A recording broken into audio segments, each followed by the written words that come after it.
Hi everyone, let's go over the introduction to the story you'll be reading today, which is No Witchcraft for Sale. So today we're going to go over who was Doris Lessing and we'll have the introduction. So Doris Lessing her original name was Doris May Taylor, and she was born at October 22nd, 1919 in Persia. And then she died in 2013, so relatively recently, within the last 10 years, in London, England. And she is a British writer whose novels and short stories are largely concerned with people who are involved in social and political upheavals in the 20th century. She was awarded the Nobel Prize for Literature in 2007. Her family was living in Persia at the time of her birth and then moved to a farm in southern Rhodesia, which is now Zimbabwe, which is in Africa.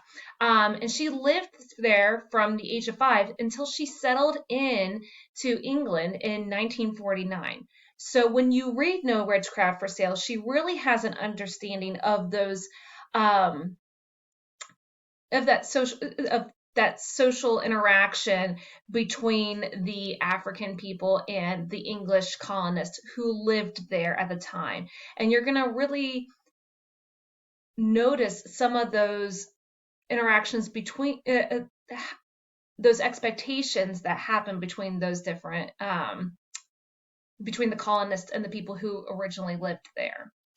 So in '94, she published the first volume of an autobiography called Under My Skin, and the second volume, Walking in the Shade, in 1997. Her first book was The Grass is Singing in 1950, and it's about a white farmer and his wife and their African servant in Rhodesia. It's very similar to what we'll read about in No Witchcraft for Sale. And she wrote several short stories throughout her career. So because of Lessing's life experiences, we get a really authentic story from No Witchcraft for Sale. So what is it about? No Witchcraft for Sale is about a story when the Farquhars have their first and only child, Teddy, and their cook, a native man named Gideon, Sorry, let me start over again. When the Farquhars have their first and only child, Teddy, their cook, a native man named Gideon, feels immediately fond of the little boy, and they have a very sweet relationship. And when the boy is 6 years old, a snake spits venom in his eyes. Gideon, he saves Teddy from going blind by using some roots known only to the local native people. So we're going to meet the Farquhars first. Lessing introduces them first, and they're an affluent couple with only one child living in southern Africa. They are white and of European descent, and their race and relative affluence offers them status, and they employ a number of native African servants. So readers can make inferences and judgments about the Farquhars based on Lessing's descriptions of them and their interactions with the servants.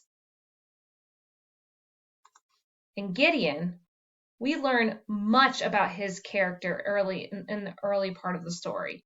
He is kind and caring in his relationship with Teddy. He seems perceptive and realistic in his recognition of the inevitability of his own child become a servant while Teddy will become a master. So as Teddy grows older, Gideon begins to treat him with a grave formality that starkly contrasts his earlier warmth towards the boy. So as the boy becomes older, Gideon's interactions with him do begin to change. And Teddy, the boy who is one of the main characters of the story, his Lessing's depiction of him is mixed in the same way that that her depiction of the parents is mixed. It's important to note, Teddy is not a bad person here. His relationship with Gideon is sweet, and he is genuinely hurt when it starts to change. But it's Teddy's privileged position that prevents him from recognizing the unjust nature of his society and how his attitudes and behaviors reflect his society's failings. So we see that Gideon kind of gets it, but Teddy doesn't. So let's begin the story. You will need to read this on your own, but I really want you to get this, to read the annotated version and notice these things that are being underlined here, okay? Let's read. The Farquhars had been childless for years when little Teddy was born, and they were touched by the pleasure of their servants who brought presents of fowls and eggs and flowers to the homestead when they came to rejoice over the baby, exclaiming with delight over his downy golden head and his blue eyes. They congratulated Mrs. Farquhar as if she had achieved a great thing, and she felt that she had. Her smile for the lingering, admiring natives was warm and grateful. All right, so notice this is a very warm beginning. It's a happy time. Later, when Teddy had his first haircut, Gideon the cook picked up the soft gold tufts from the ground and held them reverently in his hand. Then he smiled at the little boy and said, "Little Yellowhead." That became the native name for the child. Gideon and Teddy were great friends from the first. When Gideon had finished his work, he would lift Teddy on his shoulders to the shade of a big tree and play with him there, forming curious little toys from twigs and leaves and grass, or shaping animals from wetted soil. When Teddy learned to walk, it was often Gideon who crouched before him, clucking encouragement, finally catching him when he fell, tossing him up in the air till they both became breathless with laughter. Mrs. Farquhar was fond of the old cook because of his love for her child. There was no second baby, and one day Gideon said, "Ah, Mrs., the Lord above sent this one. Little Yellowhead is the most good thing we have in our house." Because of that, Mrs. Farquhar, felt a warm impulse toward her cook, and at the end of the month she raised his wages. He had been with her now for several years. He was one of the few natives who had his wife and children in the compound and never wanted to go home to his kraal, which was some hundreds of miles away. Sometimes a small pickaninny who had been born the same time as Teddy could be seen peering from the edge of the bush, staring in awe at the little white boy with his miraculous fair hair and northern blue eyes. The two little children would gaze up at each other with wide, interested gaze.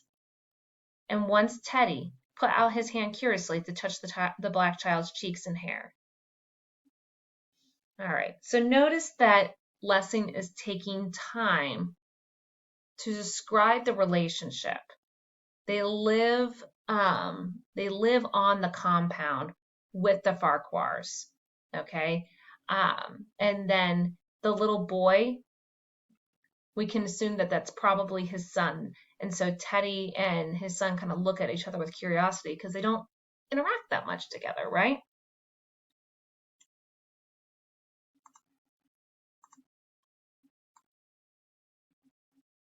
Gideon, who was watching, shook his head wonderingly and said, "Ah, missus, these are both children, and one will grow up to be a boss, and one will be a servant."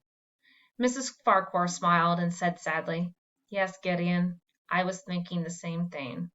She sighed. "It is God's will," said Gideon, who was a mission boy. The Farquhars were very religious people, and they shared feeling about God, bound servant, and masters even closer together. So, what is God's will according to Gideon here? Why is it significant that Gideon is the one making this claim? Okay, think about that. What is significant about that? So we fast forward a little bit throughout time of the story, and Teddy's now about 6 years old. Teddy was about 6 years old when he was given a scooter and discovered the intoxications of speed. All day he would fly around the homestead, in and out of flower beds, scattering and squawking chickens and irritated dogs, finishing with a wide dizzying R into the kitchen door. And he would cry, "Gideon, look at me!" And Gideon would laugh and say, "Very clever, little yellowhead." Gideon's youngest son, who was now a herds boy, came especially up from the compound to see the scooter. He was afraid to come near it, but Teddy showed it off in front of him. "Pickaninny!" he shouted Teddy. "Get out of my way!" And he raced in circles around the black child until he was frightened and fled back into the bush. "Why did you frighten him?" asked Gideon, with gravely reproachful. "This is Gideon's son.